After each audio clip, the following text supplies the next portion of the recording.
All right, ladies and gentlemen, we are here with Demi Palecek. Did I get it right? I said it right, right? Yes, good job. That was great. Perfect. Thank you. I've been practicing. Demi, tell me about you. Where are you from? I'm originally from Southern Illinois.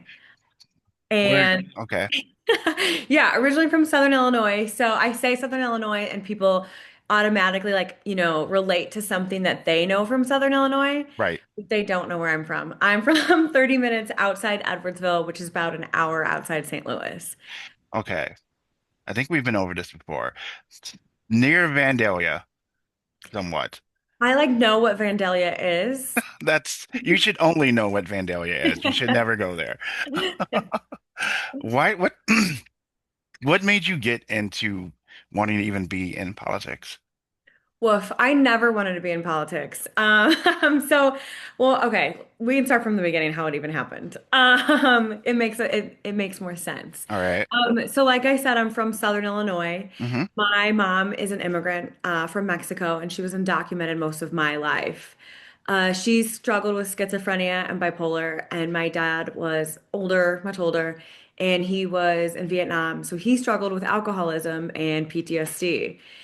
And I was 14 years old in a small town, and I had to help my parents start making ends meet. So I started washing dishes at a restaurant I could walk to. On my 16th birthday, I got my first real job at Buffalo Wild Wings as a hostess. Mm. And I've just always been working class. Like it's never gotten easier. I'm still working class now. It is how I ended up in the military. It was like my pathway out of poverty. And my first enlistment in the Air Force, where I was active duty, I was assaulted and I became a whistleblower. And when I told, I got in trouble, I got kicked out, and they Wow. helped me become a police over on the civilian side.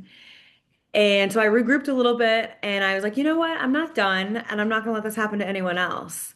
So I re-enlisted in the Army National Guard, and that's kind of what I did. I was working with sexual harassment investigations, equal opportunity, and at the end, trans soldiers. And I'm sure you know under this administration, we've lost all of those. Mm. It's a great time right now. But in the National Guard, I was activated at January 6th.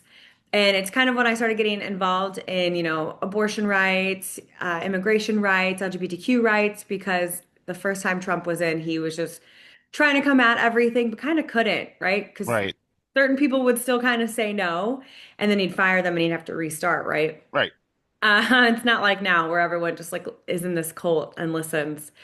And I was able to start volunteering with Jan Schakowsky and Sherry Bustos. And I actually saw Marjorie Taylor Greene and Marie Newman fight over the trans flag. Mm. And I was like, if Marjorie Taylor Greene can be in politics, like I don't feel like it's that insane and that hard, you know? Yeah. Um, and I just always stood up for minorities or the underdog, because I've always just been kind of aggressive, unapologetic, and fighting for what's right. And I started going down like rabbit holes of where the issues were and how we could fix them. And that's just kind of how my policy evolved. My background's in marketing and communications. And I'm like, we can actually do something good for people if we just all actually wanted to help people, you know? Absolutely. All right. I'm curious.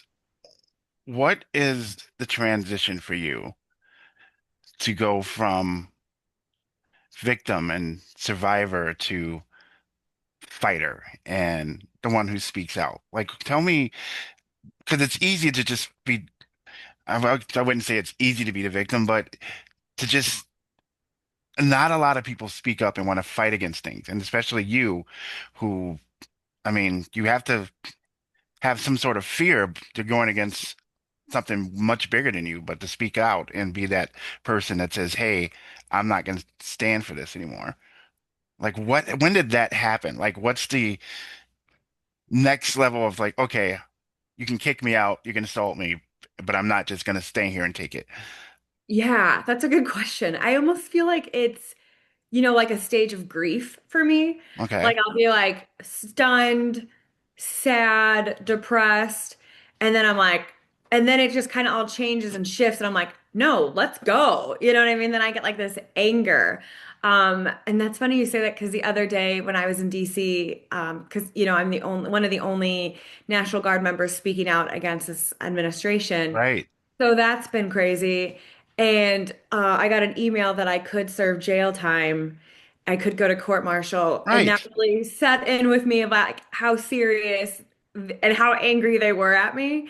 And that's where that like grief kind of set in. And like I got sad and then I got scared. And then I was like, I want to say F this, um, but and then I started thinking of like, when we lost our sexual harassment protections, my leadership didn't say anything.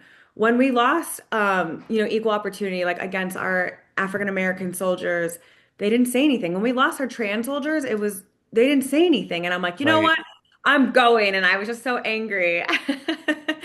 And actually, I was in the room, and Captain Dylan Blaha was in there with me, and he was just like in the corner, like watching me, like go through these emotions. I'm like, I don't care. We're going. And he was like, all right.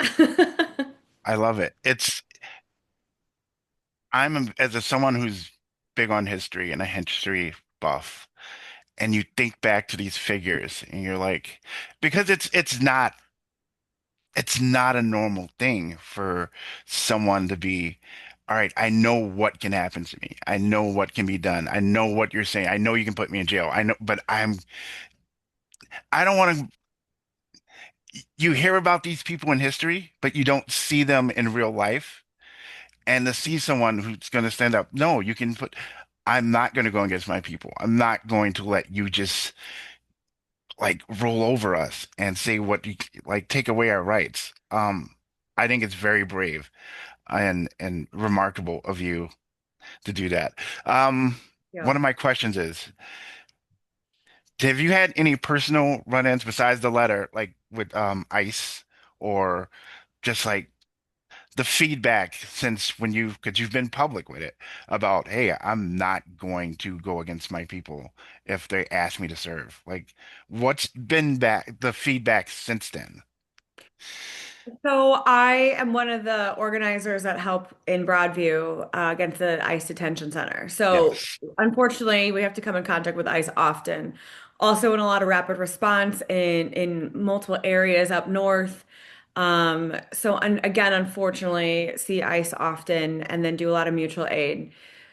Um, I mean, and I do want to say what's ironic is something comes over you when you see them, right? Like Right. I think a couple times at Broadview, I think it was like the sixth time at Broadview, um, you kind of just want to like figure out how to help people Hmm. and how to stop what's going on and how can we do that best. And then you're arguing with ICE agents who are like pushing you to the ground, who are shooting you with gas pellets and canisters.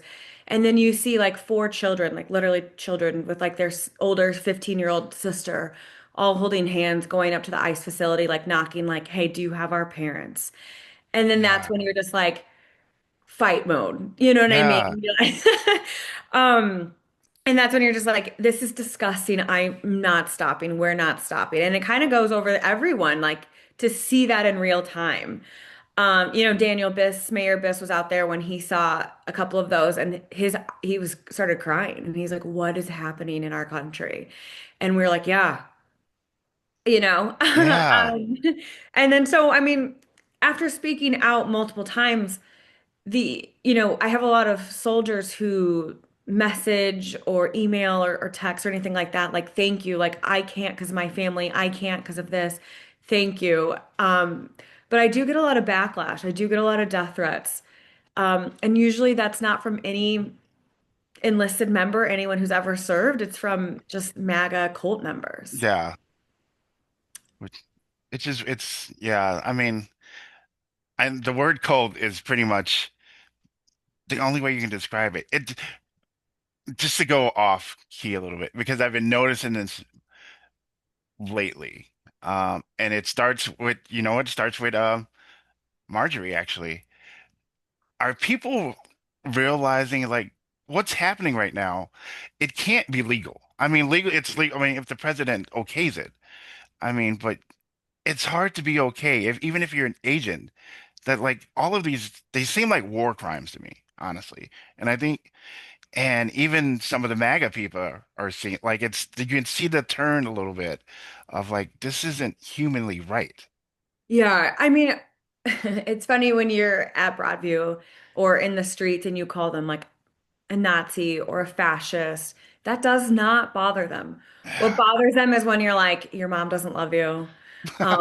Right? You're a short king. You're not a Oh, king. We're like, yeah. you're 4'5", and they're like, no, I'm not. That's what you're upset about. Oh my God, you're girl. Yeah. Um, and I do see a turn in certain people that are like, wait, hold on, this is too much. But then I still see the people like, this is what I voted for. Get anyone south of tan out of here. Oh, And they're very in my comments. yeah.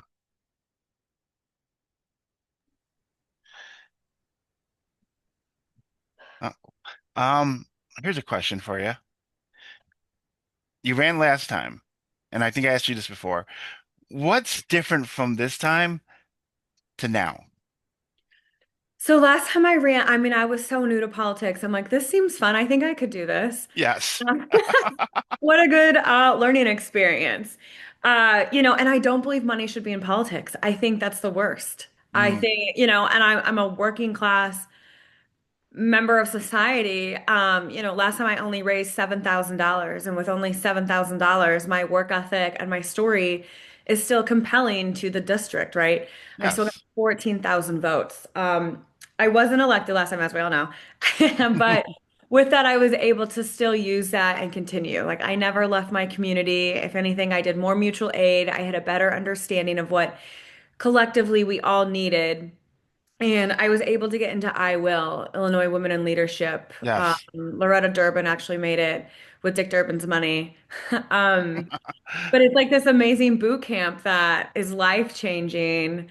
It's 12 women a year that they choose from all over the state, and like it's intensive. Like the fundraising day, which is like my most intense day. They teach you for like 4 or 5 hours. They like hype you up, and then they're like, go. And it's a contest to raise $1,500 Mm, in like 2, 3 hours. And that's really helped. I'm still not, the big dog of fundraising because of my Rolodex of my friends, yeah. and who I know. But I'm very much grassroots. And I've been able to articulate my message better. And yeah, like I said, I've never left my community. I've just done more events with them, and I hope they see that this time. What have you learned working under Stephanie? I'm going to get it right. Kawati? Kifawit. There you go. Okay. Yes. What I really appreciate about Rep Kifawit is kind of how I am. I don't I'm not establishment Democrat. Uh, I'm much more left, but like that's where I learned a lot. And she kind of beats to her own drum at the same time. She was the only one that, or one of the only ones that stood up against the budget and was like, my community is not going to be cool with this. I got a bunch of texts from people, in the area who were like, "Yo, you need to quit." Stephanie just went against everybody, and I was like, "That's Stephanie." You know what I mean? She's going right. to do what's right for her district, and I do appreciate that. Not everyone else does. And Stephanie's also a veteran, Mm. so veterans just have this like way to lead that I do appreciate. Do you think n enough is done? I know the answer to this, but I want to hear from you. For veterans and active military and previous military. I mean, because I know from when I was growing up and we were growing up before, the military isn't as prominent because as it used to be. And I think we sometimes forget about that. No, there's still people too. Mhm. Like, what's your opinion as someone who's in active military? Like, do you think enough is being done physically, financially, mentally? No, obviously I don't at all. Okay. And actually, if I won in State House, that's what I'd like to go over the military budget. Why is it so big and we see nothing? When I Hmm. bartended full time and I had drill weekends, I would leave drill and still have to go bartend because the drill paycheck for a weekend was not enough as a bartending shift on a Friday. Wasn't enough. Um, and mental health, I mean, under this administration, unfortunately, we are losing a ton of benefits. Trump said that under his leadership that the VA lines are the shortest they've ever been. Mhm. That's actually true because he's made a lot of people lose their VA status. Yes. So yeah, your lines are shorter because a lot of us are not veterans anymore. And how many older veterans have just completely been forgotten. If Right. you look at, some of the perks we get, you're like, wow, free school, free whatever. That's not true. That's how it's advertised, but to get that, to obtain that is insanely hard. Um, to get the VA loan is pretty difficult. You know what I mean? Okay. And I'm someone younger, able-bodied that knows how to use my computer. I think, and I have most of my documents accessible. I think of like the older generations who do not have any of those things. Like how are they supposed to get a bus card? It's hard. Right. It took me 3 times to get a bus card. If it took me 3 times, I got rejected 3 times. Like, what is someone else who doesn't have the same means? We just make it very hard to get to have access to these things. Tell me about the 46th Ward. The 46 ward, I love it.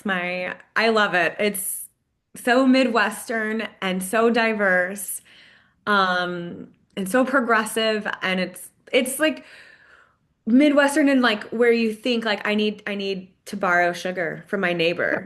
And I can go outside and go grab it from the back doorstep. Or like, hey, can you take my dog out? I am not going to make it home yet.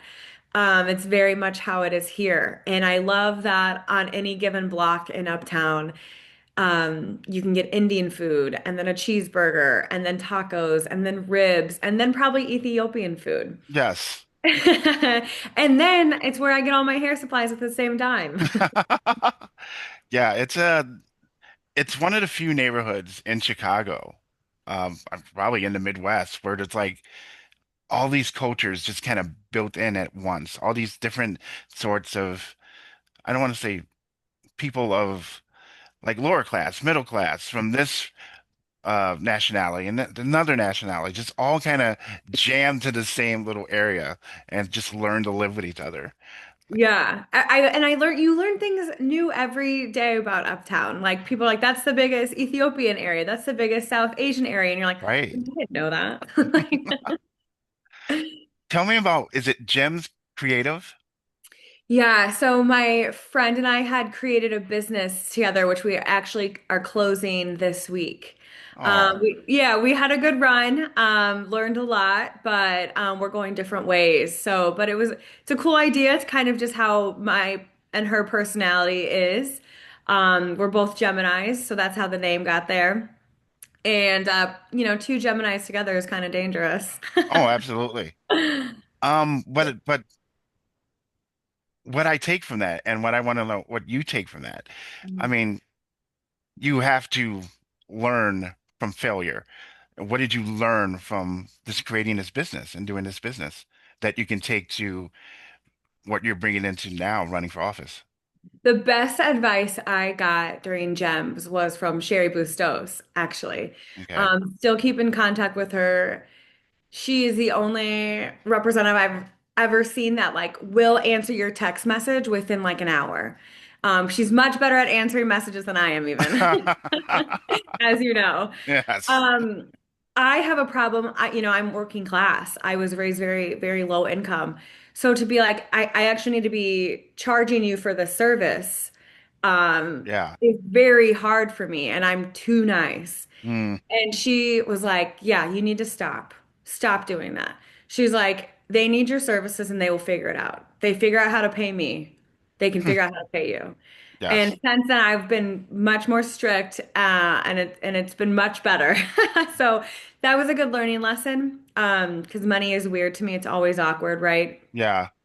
And it's definitely showed me to do my homework a little bit better about who I can trust. Always trust your Mm. gut about endeavors that you start with. Absolutely. So What are you running for? I'm running for 13th District State Representative. Okay. Tell me the passions, the causes that are more dear to you. Like if I'm looking at you and it's like, hey, what are you fighting for?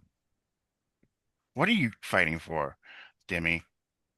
I mean, I'm fighting for everybody right now. Everyone's like, what is your platform? I'm like, God, it grows every day under this administration. Doesn't it? Yeah. Yeah, unfortunately. Not just fighting for the state, and the people who live in the state and the country, but obviously the 13th district, which, encompasses Uptown. But just like Uptown, 13th district is insanely diverse. You look Mhm. at the 47th ward, and those are beautiful, very large homes.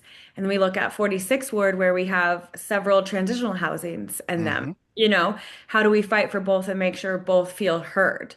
I want to make sure that both feel heard, because it often happens that that's not the case, right? Absolutely. Yeah, we're very immigrant heavy, migrant heavy here, and I want to make sure that they are protected. It's beautiful to hear at the doors how many people are like, ICE is my main issue. I want to make sure my neighbors are taken care of. Like that makes my eyes water every door.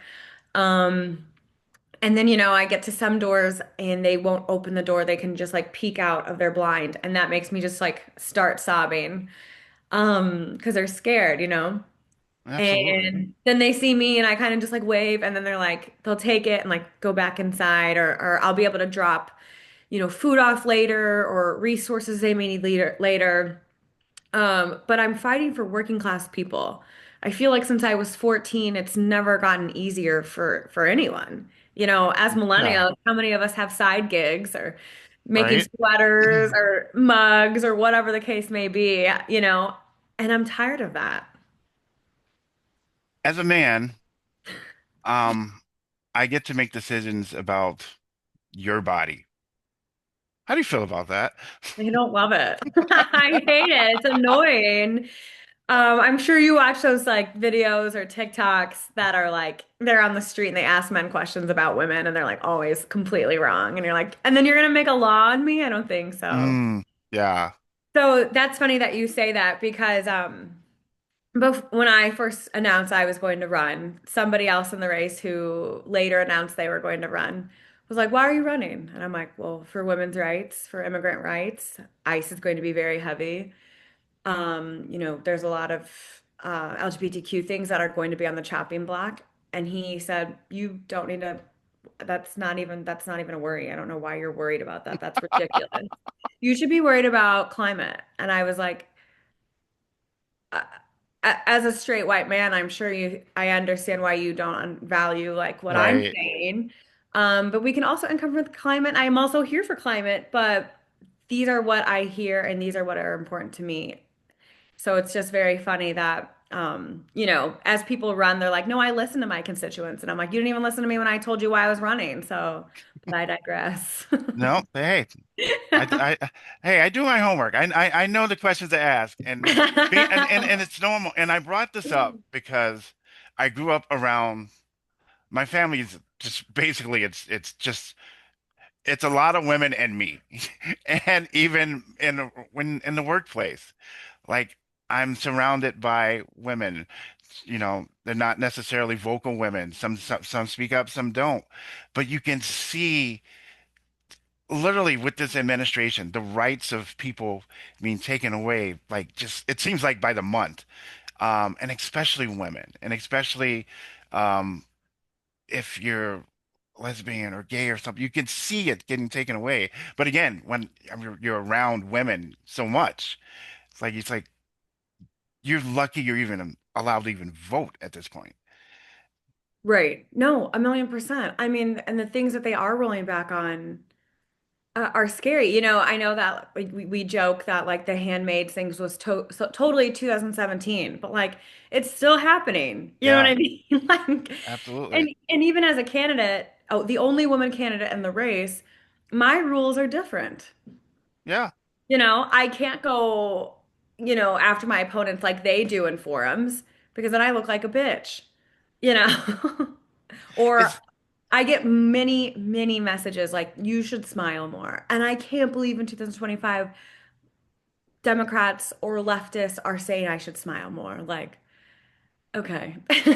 Is that weird? I like so because you're going against I don't want to say well, it's a cult, but the old boy network, and even you're a member of the Young Democrats.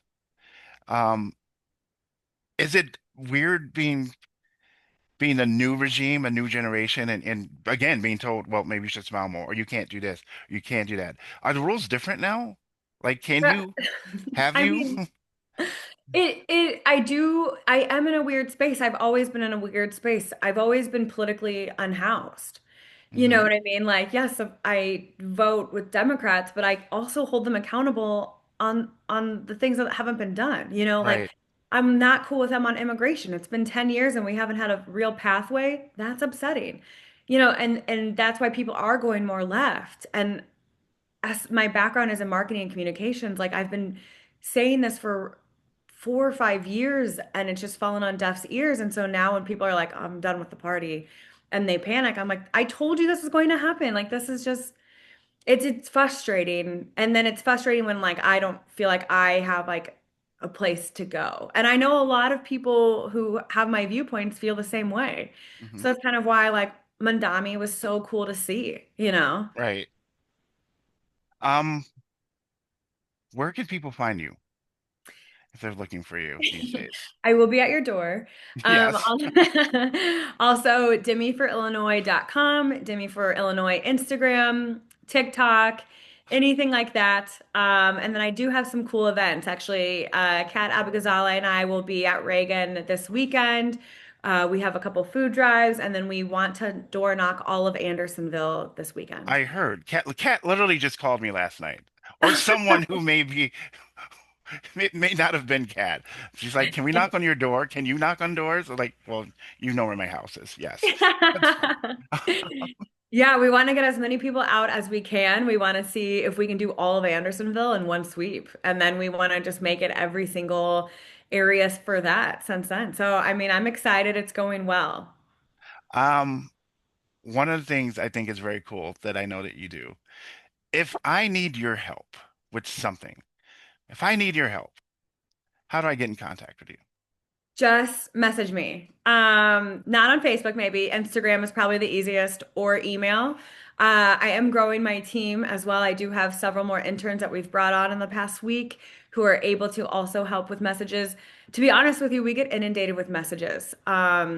So trying to sift through them, because I have been making national news. So trying to sift through them, trying to sift through the bots. Do get a lot of bots. Mm. I saw Helen Schiller's son a couple weeks ago, and I'm like, "Hi, did you write into me 3 times?" And I didn't think it was him. I don't think he would ever write into me.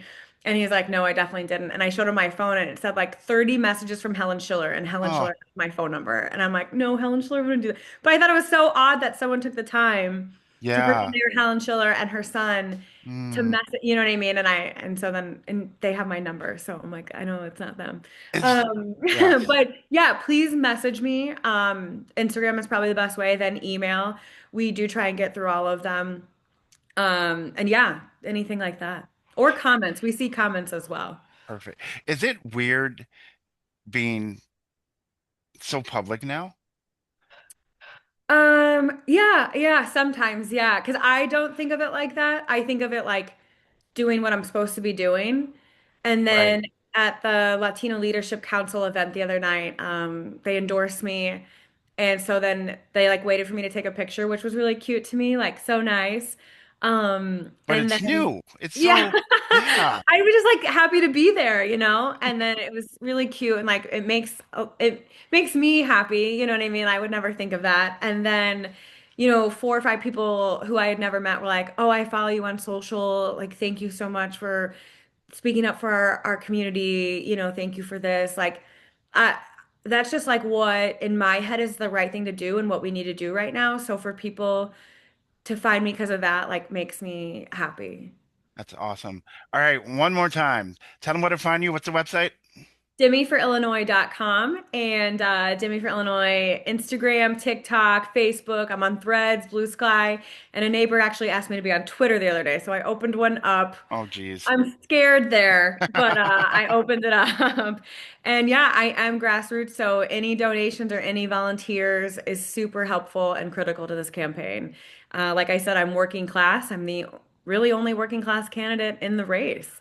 You know, everyone else's parents maxed out. Someone else put in 80,000 of their own family's money. Oh, geez. I am lucky I get a birthday card on my birthday from my family. So Oh, any help is amazing.